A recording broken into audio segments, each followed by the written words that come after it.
በሰው ልጅ ረጅም የታሪክ ጉዞ ውስጥ ምድር ከቀላል የአፈርና የድንጋይ ስብስብ በላይ የሆነ ትልቅ ትርጉም አላት። የማንነት፣ የሉዓላዊነት፣ የኢኮኖሚ ሀብት እንዲሁም የትውልድ ታሪካዊ አደራ መገለጫ ሆና ኖራለች። ሆኖም ግን ይህች ምድር በታሪክ አጋጣሚዎች ሁሉ ለታላላቅ የደም መፋሰሶች፣ ለህዝቦች መፈናቀል፣ ለውድቀትና ለሀገር መፍረስ ዋና መንስኤ ስትሆን ኖራለች። በዓለም አቀፍ ፖለቲካና በጂኦፖለቲካዊ ውድድሮች ውስጥ ደግሞ ግዛትን በኃይል ወይም በማጭበርበር ለማስፋፋት ሲሞከር ተስተውሏል። ይህ ክስተት አዲስ አይደለም። ሆኖም ግን ከጥቃትና ከወራሪዎች ሁሉ ይበልጥ ውስብስብና አስደናቂው በተለያዩ ጊዜያት የተከሰቱ ክስተቶች ናቸው። አንድ ሀገር የሌላዋን ጎረቤት ሀገር ህጋዊ ግዛት በኃይል ወይም በሴራ ከወሰደች በኋላ ትክክለኛዋ ባለቤት መሬቷን ለማስመለስ እንቅስቃሴ ስታደርግ የሚፈጠረው የትረካ መቀየር ሂደት ነው። ሀገሪቱ ልትወረኝ ነው፣ ጦርነትንም ልትከፍትብኝ ነው በማለት በዓለም አቀፍ መድረክ ክስ ስታቀርብ ትታያለች።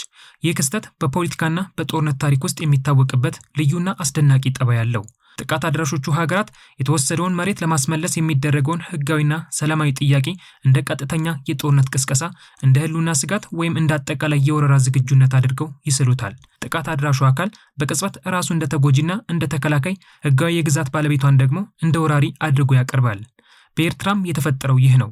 በሽግግር መንግስት ወቅት የአሰብን ወደብ የወሰደችው ኤርትራ ኢትዮጵያ የባህር በር ጥያቄ በማንሳቷ ምክንያት ሀገሪቱ ልትወረኝ ነው፣ ጦርነትንም በመክፈት ግዛቴን ልትቆጣጠር ነው እያለች ክስ ማቅረቧን ቀጥላለች። እናም በኢትዮጵያ ላይ ጥቃት ለመክፈት ከህወሓት ጋር ጽምዶ ፈጥራ ወታደሮቿና ታንኮቿን በኢትዮጵያ ግዛት ውስጥ ማስገባት ከጀመረች ሰነባብታለች።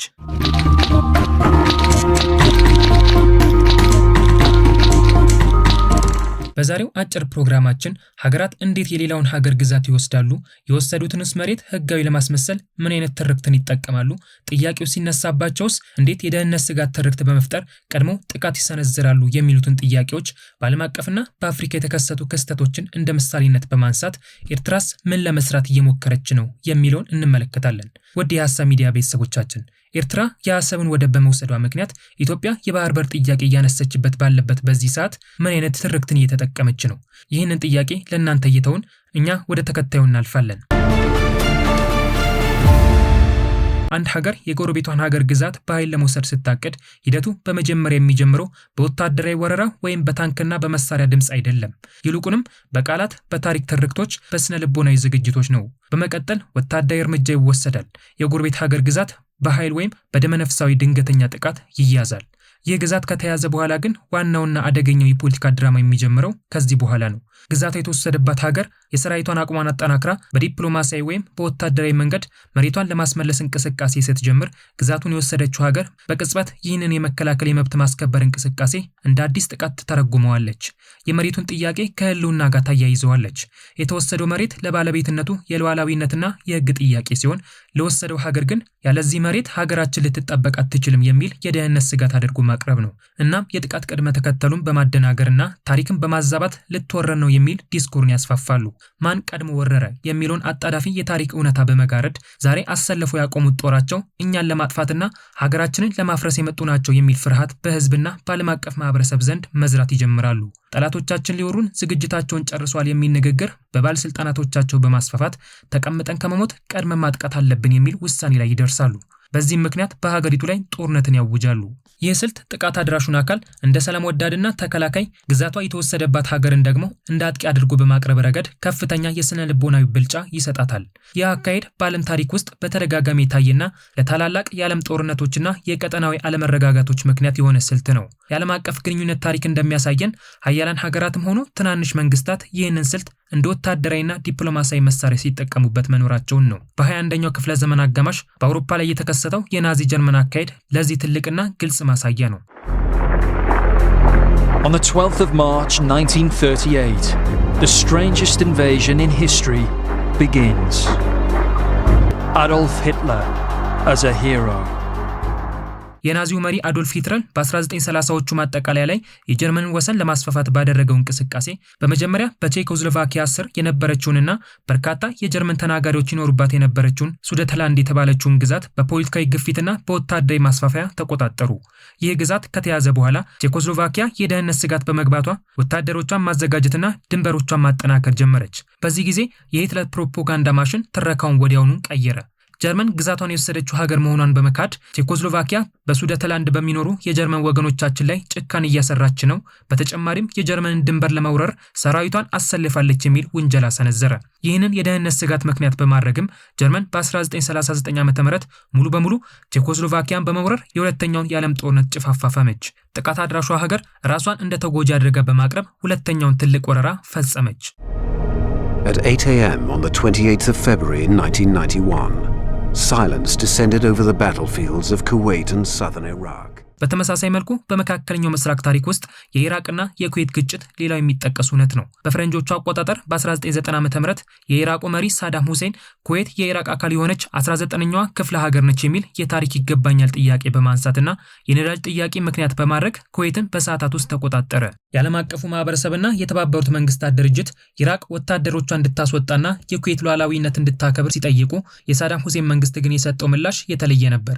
ሳዳም ሁሴን ኩዌትና የምዕራብ ሀገራት አጋሮች የኢራቅን ኢኮኖሚ ለማፍረስና ሀገሪቱን ለማፈራረስ የተሸረበ ታላቅ ወታደራዊ ሴራ እያዘጋጁ ነው። ስለዚህ እኛ የወሰድነው እርምጃ የኢራቅን ህልውና ከማፍረስ የታደገ ቅድመ መከላከል እርምጃ ነው በማለት አቀረበው።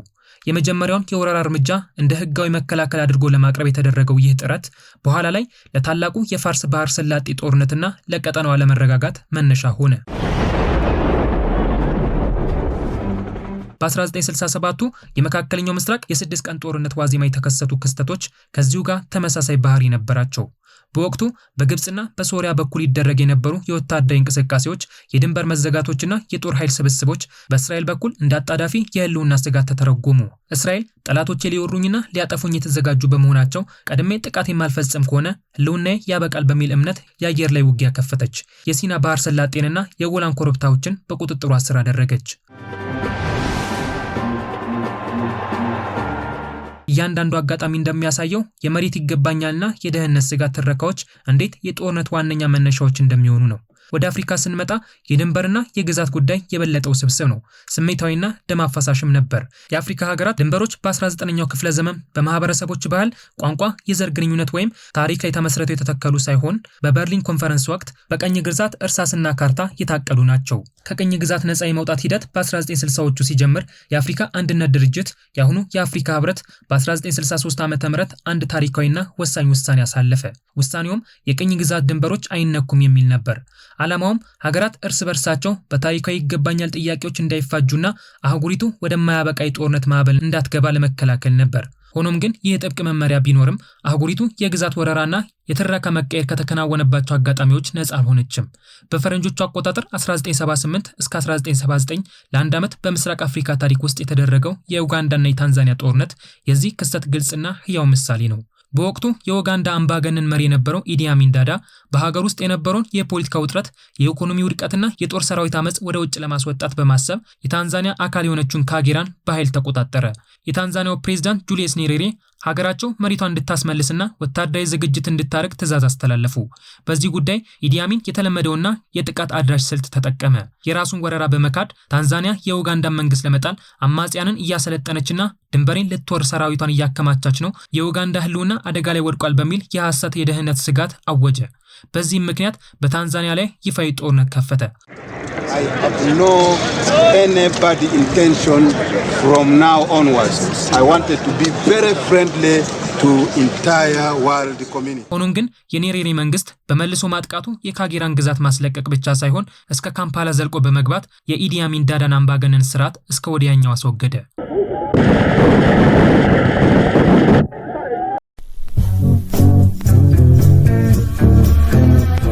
ይህ ተመሳሳይ ተግባር በሰሜናዊ የአፍሪካ ክፍል ታይቷል።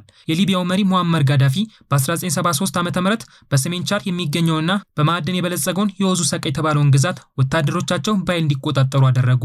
ቻድ ይህንን ግዛት ለማስመለስ በዲፕሎማሲና በወታደራዊ መንገድ ስትንቀሳቀስ ሊቢያ የቻድ መንግስት ከኢምፔሪያሊስት ኃይሎች ጋር በመተባበር ሊቢያን ለማጥቃት አቅዷል የሚል የደህንነት ስጋት ትረካ ፈጠረች። በዚህም ምክንያት ሊቢያ በቻድ የፖለቲካ ጉዳይ ውስጥ ጣልቃ በመግባት ለዓመታት የዘለቀ አስከፊ ጦርነት እንድታካሄድ ምክንያት ሆነ።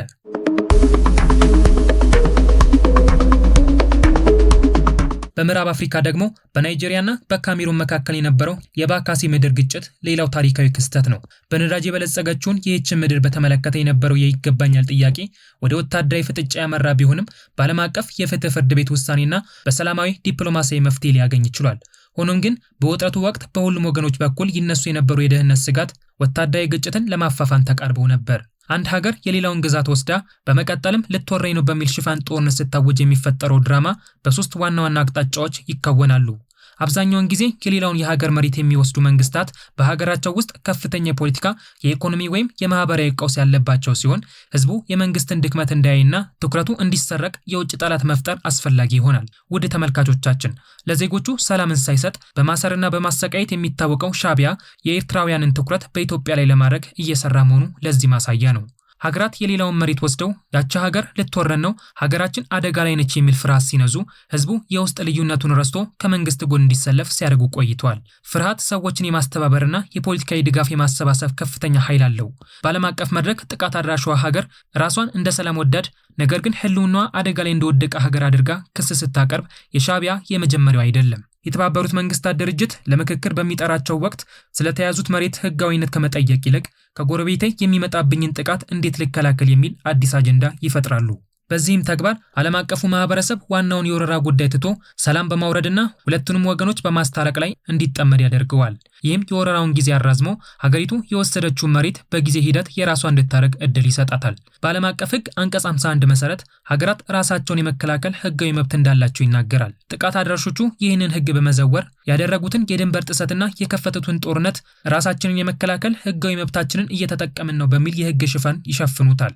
ቋንቋዎችን ማዛባት፣ የቃላት ትርጉሞችን መቀየርና ታሪክን እንደገና መጻፍ የዚህ ስልት የማይነጠሉ አካላት ተግባሮች ናቸው።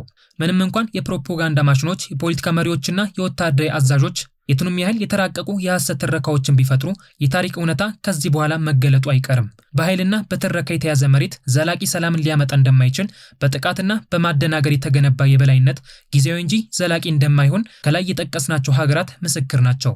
የተገለበጠ የቃላት ትረካ የተጠቀሙ አብዛኞቹ መንግስታት በረጅም ጊዜ ሂደት ውስጥ ለከፋ ውድቀት ተዳርገዋል። የናዚ ጀርመን በሁለተኛው የዓለም ጦርነት ማጠቃለያ ላይ የደረሰበትን ውድመት፣ የሳዳም ሁሴን መንግስት መፍረስና የኢዲ አሚን ዳዳ ከስልጣን መወገድ ለዚህ ግልጽ ማረጋገጫ ናቸው። የሌላውን ሀገር ግዛት ወስዶ የደህንነት ስጋት ትረካ መፍጠር ለጊዜያዊ የፖለቲካ ተስፋን የሚሰጥ ቢሆንም በረጅም ጊዜ ሂደት ውስጥ የሀገሪቱን ታማኝነት፣ ዲፕሎማሲያዊ ግንኙነትና የረጅም ጊዜ ህልውና አደጋ ላይ እንደሚጥለው ግልጽ ነው። ይህ አካሄድ በህዝቦች መካከል የሚፈጥረው የትውልድ ጥላቻ በቀላሉ የሚጠገን አይደለም። የአንድ ሀገር ግዛት በኃይል መውሰድ ሀገራቱ ለዘመናት ቁርሾ ውስጥ እንዲገቡ የሚያደርግ ሲሆን ይህም ውጥረታቸው የሚያበቃው በጦርነት ነው። ይህ ተግባር ግን በህዝቦች ልብ ውስጥ የሚተክለው የስነ ልቦና ቁስል ለበርካታ ዓመታት እንዲቆይ ያደርገዋል። በመሆኑም ሀገራት የወታደራዊ ኃይልና የትርክት ብልጫ ቢኖራቸውም ዘላቂ ሰላም የሚገኘው በህጋዊነትና በሰላማዊ ጉርብትና እንጂ በግዛት ወረራ ለመሆኑን ታሪክ አጥብቆ ያስተምረናል። ይህንን የሀገራቱን ተግባር የሚያጋልጡ ጸሐፊያን ሀገራቱ ራሳቸው እንደ ተጠቂነት በማቅረብ በጎረቤት ሀገራት ላይ ወረራ እንደሚፈጽሙ ይገልጻሉ።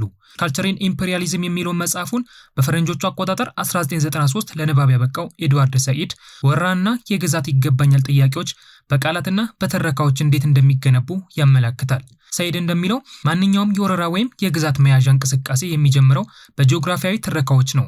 ጥቃት አድራሿ ሀገር በመጀመሪያ የመሬቱን ታሪካዊ ባለቤትነት በማዛባት መሬቱ የኔ ነው የሚል ትረካ ትፈጥራለች በማለት የሀገሪቱን ተግባር ያጋልጣል። በመቀጠልም የመጀመሪያው ባለቤት መሬቱን ለማስመለስ በሚንቀሳቀስበት ወቅት እንደ አጥፊና አጥቂ አድርጋ በመሳል ራሷን ደግሞ ሕግና ደህንነትን ለማስከበር የምትታገል ተጎጂ አድርጋ ታቀርባለች በማለት ኤድዋርድ ሰኢድ በመጽሐፉ ላይ ያትታል። ዘ ኦሪጂን ኦፍ አሊያንስ የሚለውን መጽሐፉን በፈረንጆቹ አቆጣጠር 1987 ለንባብ ያበቃው ስቲቨን ዋልተንም ቢሆን አንድ ሀገር የሌላውን ሀገር ግዛት ስትይዝ በጎረቤቶቿ ዘንድ ትልቅ የስጋት ደውል ትደውላለች።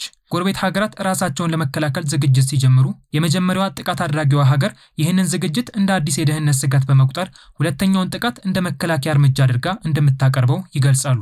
እነዚህ ምሁራን የሚስማሙበት ዋና ነጥብ ግዛት መውሰድ የኃይል እርምጃ መሆኑና ልትወረኝ ነው ብሎ ጦርነት መክፈት ደግሞ የትረካና የስነ ልቦና ጦርነት መሆኑን ያሳዩናል። ሀገራት ሁሉንም ስልቶች አቀናጅተው የሚጠቀሙት የራሳቸውን ህዝብ ለማስተባበር የዓለም አቀፍ ህግ ተጠያቂነትን ለማምለጥና የወረራቸውን ጊዜ ለማራዘም እንደሆነ ምሁራኖች ይገልጻሉ።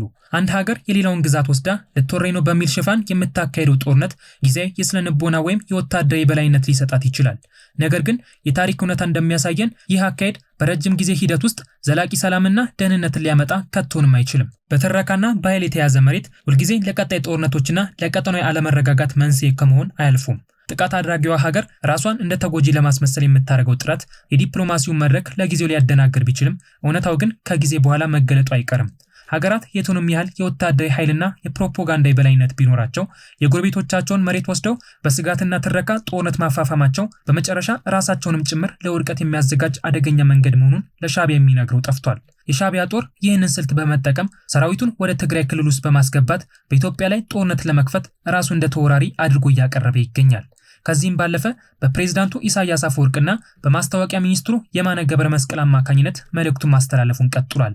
ኢትዮጵያ እየጠየቀች ያለውን የወደብ ጥያቄ ወደ ግዛት ወረራ በመቀየር የቀደምቶቹን ሀገራት ተግባር መፈጸም ጀምሯል።